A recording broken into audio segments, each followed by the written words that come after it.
E falando em agradar, eu já penso na palavra obediência. Não é isso? Sim, obediência. E falando em obediência, gostaria que os irmãos abrissem sua Bíblia, uma parte muito importante, que a nação de Israel teve o grande privilégio, onde Deus estava dando uma ordem a todos eles, se eles cumprissem e obedecessem a sua palavra, como eles seriam abençoados. Vamos abrir as nossas Bíblias em Deuteronômio capítulo 28. 28, vamos ler do 1 em diante. A cada consideração eu vou parando, explicando para os irmãos. Deuteronômio capítulo 28, versículo 1. Aonde mais as pessoas estão errando hoje no mundo, meus irmãos? A todos, mesmo que estão dentro das igrejas. A mesma palavra que confrontou a humanidade desde a sua criação. A palavra desobediência. Então agora nós vamos falar sobre obediência. Obedecer a Deus. O que estaremos ganhando obedecendo a Deus? Vamos considerar. Deuteronômio 28. Se vocês ouvirem atentamente a voz do Senhor seu Deus, tendo cuidado de guardar todos os seus mandamentos que hoje lhes ordeno, o Senhor seu Deus exaltará vocês sobre todas as nações da terra. Olha isso, é forte, né? Quando você sabe o que quer dizer isso? Que para Deus, os seus servos aqui na terra, escuta a palavra dele, escuta e coloca em prática, é um povo privilegiado. São pessoas privilegiadas, separadas das demais pessoas, quando escutamos a sua palavra. Vamos continuar, olha só, o 2. Se ouvirem a voz do Senhor, seu Deus, sobre vocês virão e os alcançarão todas essas bênçãos. Benditos serão vocês na cidade e benditos serão vocês no campo. Olha só que interessante. Bendito será o fruto do seu ventre, o fruto da sua terra, o fruto dos seus animais. E benditos serão as crias das suas vacas e ovelhas. O nosso Deus está falando hoje com aqueles que querem agradar a sua palavra. Ele está dizendo assim que em tudo que vocês vierem a fazer, serão benditos. Aqui, meus irmãos, vem mostrando que não é só escutar a palavra, é colocar em prática. E o cristão, ele é sempre confrontado com qualquer tipo de perseguição. Porque nós sabemos que nós não estamos sozinhos nessa terra. E os nossos inimigos aqui, eles ficam constantemente querendo uma oportunidade para nos testar. A palavra de Deus, ela vai te ajustar e te dar um entendimento para que nesses momentos que vocês forem testados pelo inimigo, vai justamente ajudá-los a combater o pecado. Não é isso? Sim, quer um exemplo? Sábado o pastor pregou aqui, que até brinquei com todos os irmãos aqui e falei assim, vocês ficaram surpresos com o discurso sobre o Natal? Alguns aqui disseram assim, eu fiquei. Aí eu falei, que nem uma injeção de bezetacil, né? É necessário, dói na hora, mas depois vem o alívio e a cura, né? E ainda brinquei depois e falei assim, na quarta-feira eu vou saber quem entendeu a palavra e quem não entendeu. Quem vai cumprir a palavra e quem não vai cumprir a palavra. Até brinquei aqui. Brinquei, mas eu dei uma indireta, né? Então, olha só, por que eu estou fazendo essa consideração? Porque nesses momentos, onde o mundo está festejando a carne, mostra verdadeiramente a que lado que estamos escolhendo ficar. E é nessas horas, porque o nosso Senhor não está dizendo ali, em João capítulo 4, versículo 23, que o nosso Deus está à procura dos verdadeiros adoradores? Amém. É nessas horas, meus irmãos, que o Criador, ele vê realmente quem é merecedor do que eu acabei de citar agora aqui. Aqui está falando que se a gente escutar a palavra de Deus e guardar e colocar em prática, tudo que a gente precisar e necessitar, alcançaremos. Seremos benditos. E até os nossos próprios animais. Amém. Está aqui, Deus não mente. Nosso Deus não é imutável. Ele não muda. Essas palavras foram para a nação de Israel. Mas também tem aplicação para nós. Jesus, ele deixou bem claro. Ele fez até uma comparação interessante sobre aqueles que escutam a sua palavra, né? E Jesus disse assim: todo aquele que escuta a minha palavra será considerado uma pessoa que, quando constrói a sua casa, a pessoa escolhe um terreno arenoso? Não. Hã? Não, né? Aí Jesus fala: todo aquele que me seguir e escutar a minha palavra é comparado àquela pessoa que, quando vai construir uma casa, ela escolhe um terreno forte, rochoso. O porquê? Quando vê a chuva e as tempestades, o vento forte, a casa não vai desmoronar. Jesus Cristo quis dizer o seguinte, meus irmãos: o homem prudente que escuta a sua palavra, a Bíblia Sagrada, e coloca-a em prática, ele se fortalece. Amém. Ele cuida da vida espiritual da sua casa, dos seus filhos. Ele fortalece. Na hora que vier a perseguição, a casa não vai desmoronar. Mas ele disse também que o homem tolo é aquele que, quando vai construir a sua casa, constrói ela no terreno arenoso. Aí vem a chuva, a tempestade, o vento forte, e a casa é destruída. E quão grande será a sua queda? Jesus Cristo quis dizer que, embora você escute a palavra, possa estar até dentro da igreja, mas não pratica. Note-se que Jesus falou: aquele que escuta a minha palavra e a não pratica. Então você pode estar dentro da igreja constante, mas você não pratica a palavra fora da igreja. Quando vier as perseguições e a tempestade e o vento forte, você não vai ter a estrutura suficiente para segurar aquela carga. Amém, igreja? Amém. Vamos prosseguir. O 5 agora, né? Bendito será o cesto de cereais, e bendito será a sua amassadeira de pão. Olha só que interessante. Jesus está querendo dizer aqui que não vai faltar nada na sua casa, meu irmão. Amém. Não vai faltar nada na sua casa. Quando a gente coloca o rei em primeiro lugar, está lá em Mateus 6,33, o reino e a sua justiça, ali fala que Deus vai acrescentar tudo o que você precisa. Ah, Senhor, isso não falha. Não falha. Em cada situação que eu vivi na minha vida, onde eu coloquei o reino em primeiro lugar, decisões até difíceis,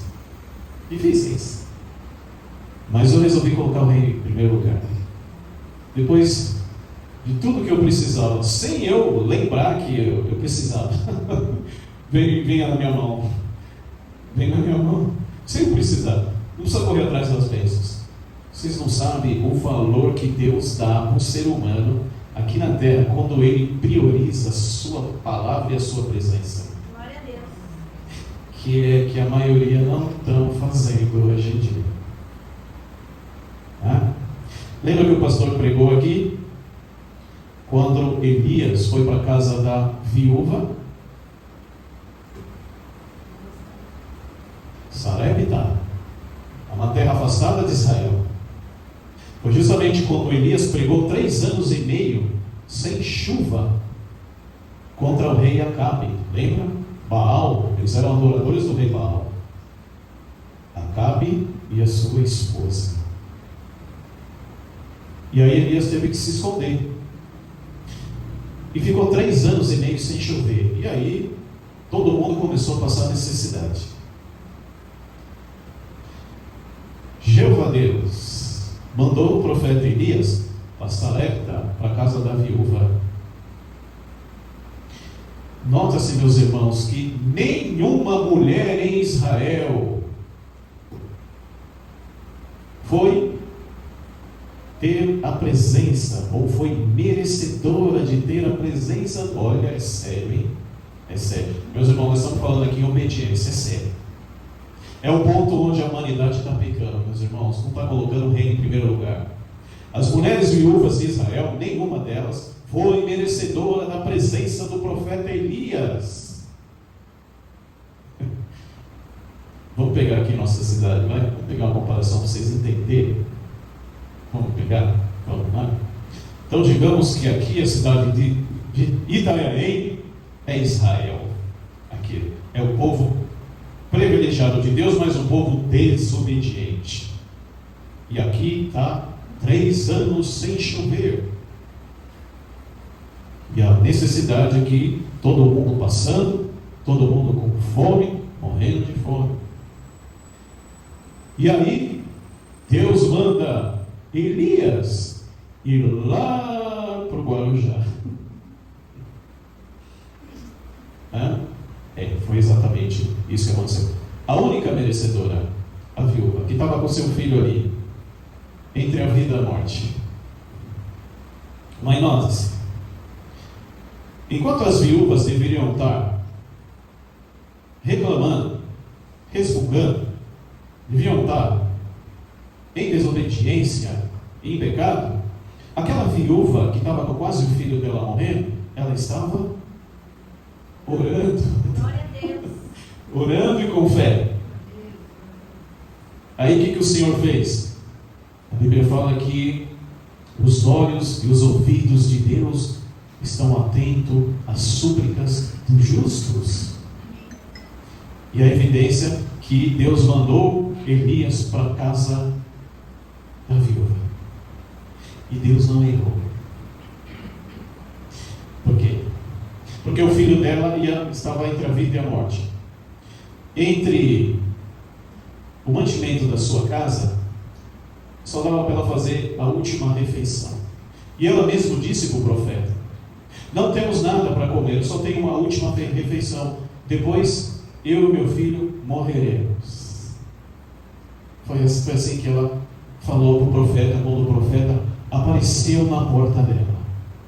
Olha como Deus não errou de ter mandado Elias para lá.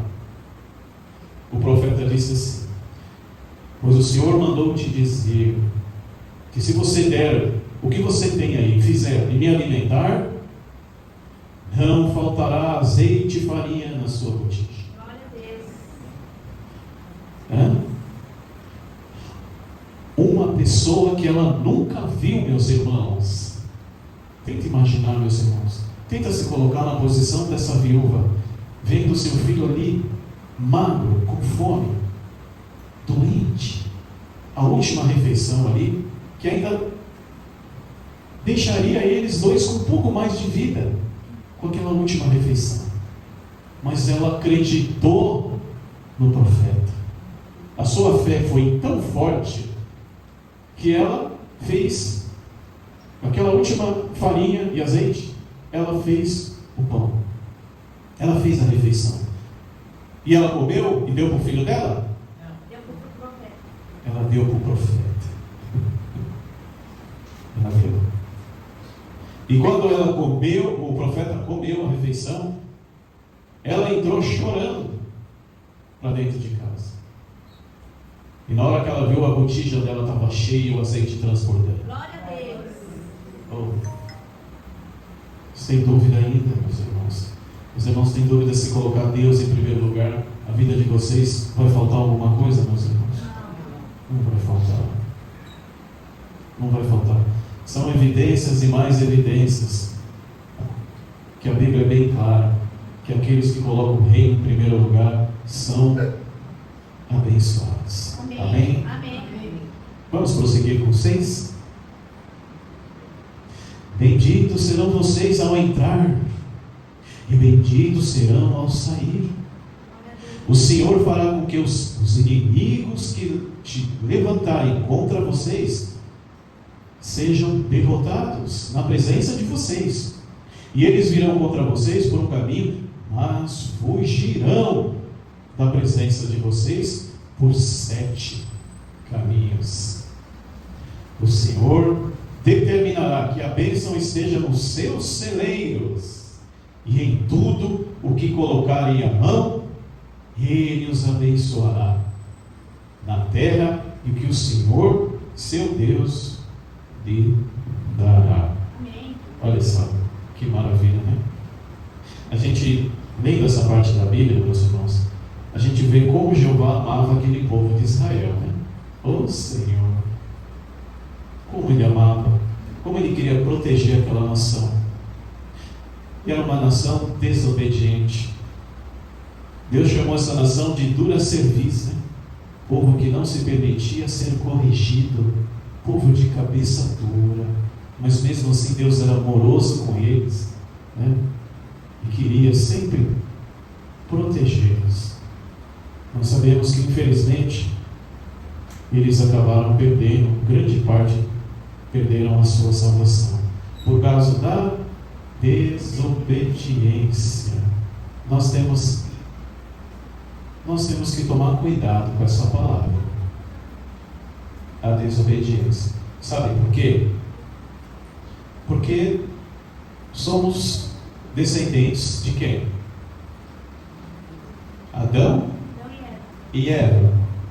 Eles foram obedientes? Não. Desobedientes. E através deles, milhões, bilhões de pessoas foram feitas com imperfeição, herdada por quem? Por eles. Então, a desobediência, ela reina dentro da gente, meus irmãos. Ela reina. Só que nós temos a palavra de Deus para combatê-la. E se a gente permitir que ela cresça, ela toma conta da nossa vida.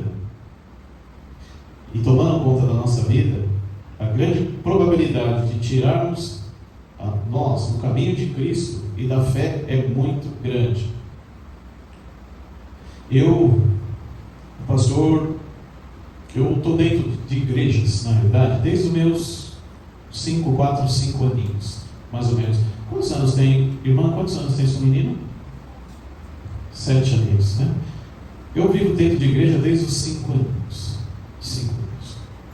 Eu já vi pastores e oradores, grandes pastores e oradores fluentes, né? Faziam belos discursos com famílias reestruturadas. Eu já vi muitos pastores já destruíram a sua fé dele e de sua família. Eu já vi muitas famílias serem destruídas. Pessoas que pregaram, tiveram um dia em cima do púlpito, pregando a palavra de Deus, por causa da desobediência. E não vai longe. Se a gente voltar a atenção para a Bíblia Sagrada, a gente vai ver muitos ali, que profetas, reis, já estudando sobre isso, começaram bem, e depois, pela desobediência, pagaram um preço alto. Por exemplo, um dos exemplos é Saul. Rei Saul, o primeiro rei de Israel. Saul não era ninguém. Quando se tornou rei e começou a ter poder, esse poder subiu para a cabeça dele. E ele começou a fazer o quê? Desobedecer a palavra de Deus. E ele foi ungido pelo profeta Samuel, escolhido por Deus, que esteve ali guerreando por Israel. Mas não faltou verdade nele, a desobediência tomou conta da vida dele, E ele pagou um preço caro depois. Os irmãos lembram o final do rei Saul? Quem lembra o final do rei Saul? O que aconteceu com ele?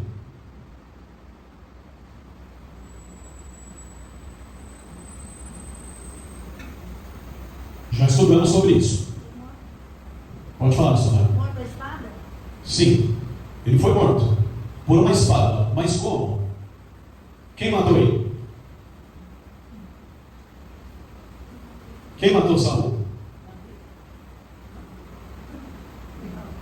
A gente sabe que o ungido de Deus, ninguém toca no ungido de Deus.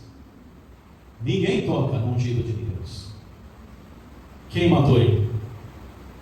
Ele mesmo se matou com a espada. Depois que ele viu seu filho Jonatã morto, e a maioria dos soldados já estavam mortos, perdendo a batalha, ele mesmo pegou a espada e tirou a sua própria vida, meus irmãos. Porque o Espírito de Deus já não estava mais com ele. O homem que teve muitas batalhas conquistadas, porque o Espírito Santo de Deus, do Senhor, estava com ele. Mas a partir do momento que ele desobedeceu às ordens de Deus, o Espírito Santo se afastou dele. E aí só foi o que, meus irmãos? Só derrota. Depois ele quis matar Davi. É interessante essa história de Saul. Principalmente foi o momento que ele perdeu o Espírito Santo de Deus. Isso mostra para a gente que se a gente entrar em desobediência na igreja, de repente pode vir uma grande perseguição para a gente não vai ter estrutura para vencer. Por que eu estou falando isso? Vamos continuar na história de Saul. O gigante Golias apareceu quando Saul estava obedecendo a Deus? Não. Por que ele não apareceu antes? Quando o Espírito Santo de Deus estava no Saul? Não apareceu. O gigante Golias apareceu quando ele estava sem o Espírito Santo de Deus. E foi o quê? Seria uma grande batalha. E ele percebeu que ele estava sozinho. E ele não conseguiu. Ele ficou temeroso. Quando ele viu aquele homem alto, forte, gigante. E ele falou: eu estou sozinho porque eu desobedeci a Deus. O Espírito Santo não está mais comigo. Se eu for enfrentar ele, eu vou morrer. Percebe, meus irmãos? Como é importante a gente ficar na obediência. Porque o diabo sabe. O diabo ele vai tentar destruir um irmão que está ali oscilando. Não é?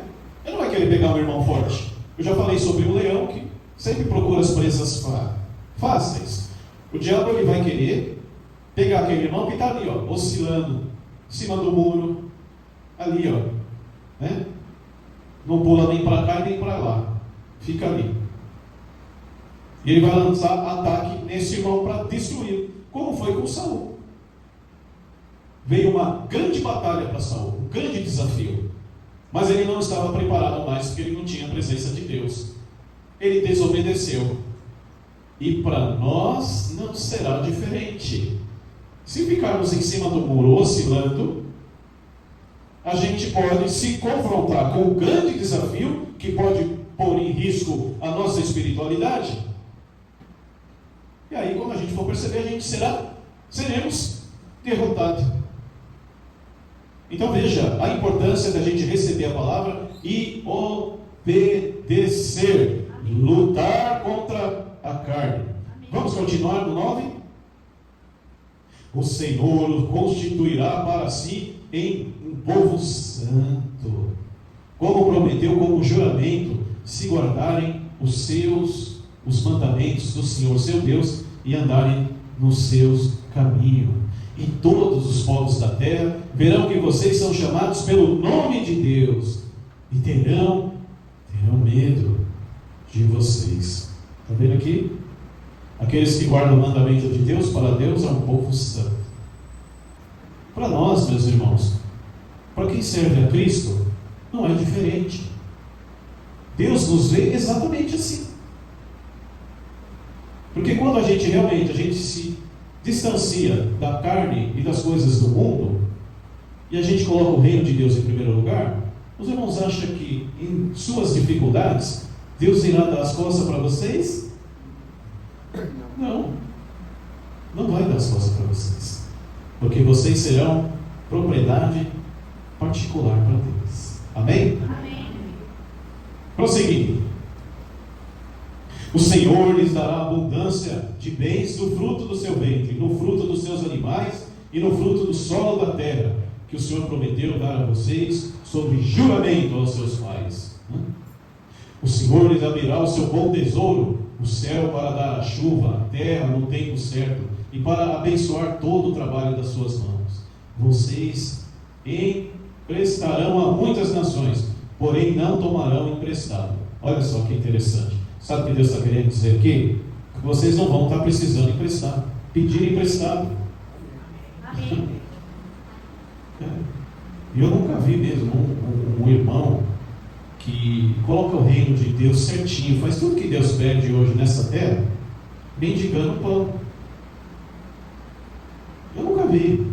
Eu vi o irmão prosperando cada vez mais.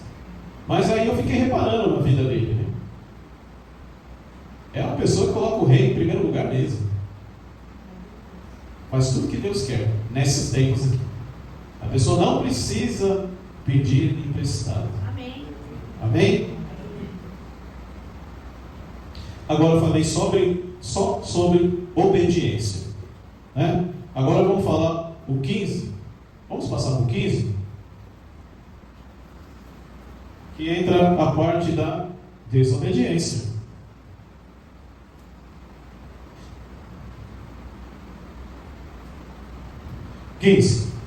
Porém, se não derem ouvidos à voz do Senhor, seu Deus, deixando de cumprir todos os seus mandamentos e os seus estatutos que hoje lhes ordeno, então virão sobre vocês e os alcançarão, olha só, todas essas maldições.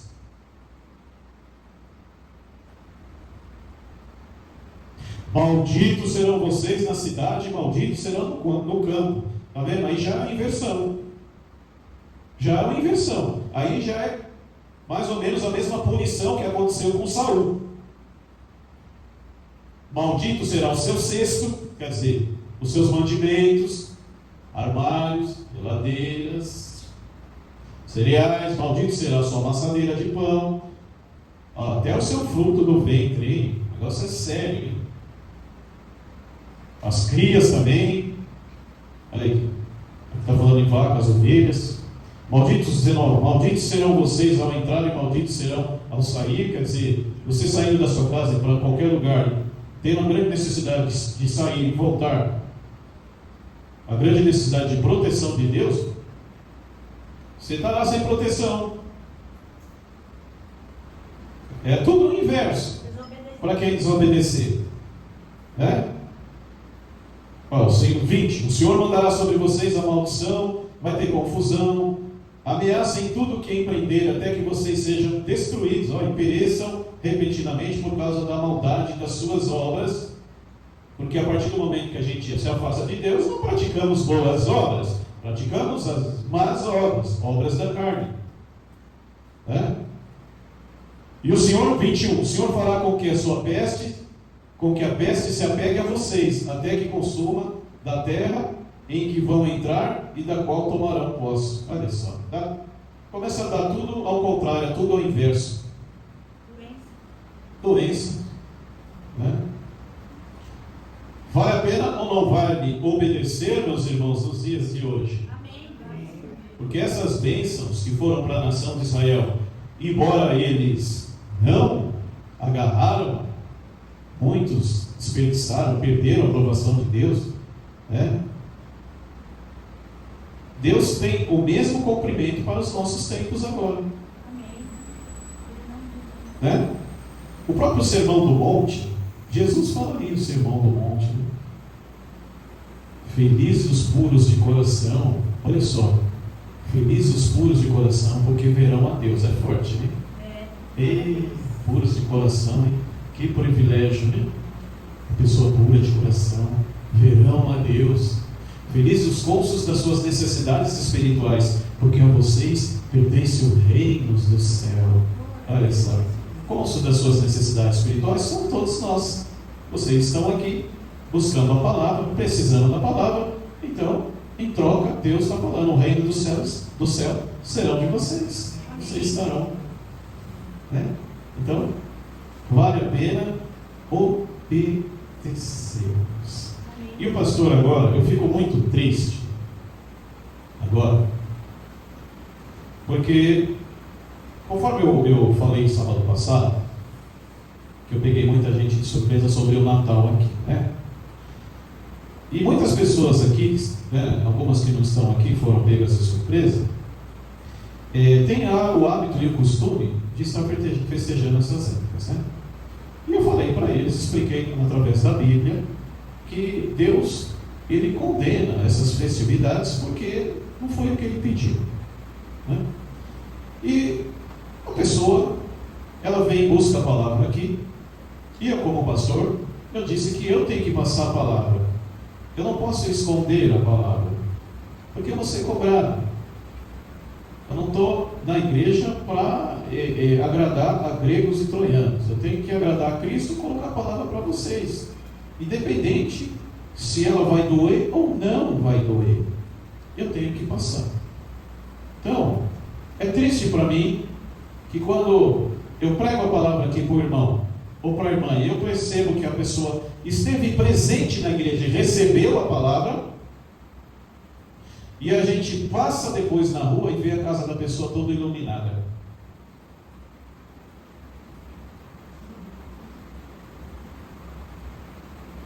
É difícil para mim.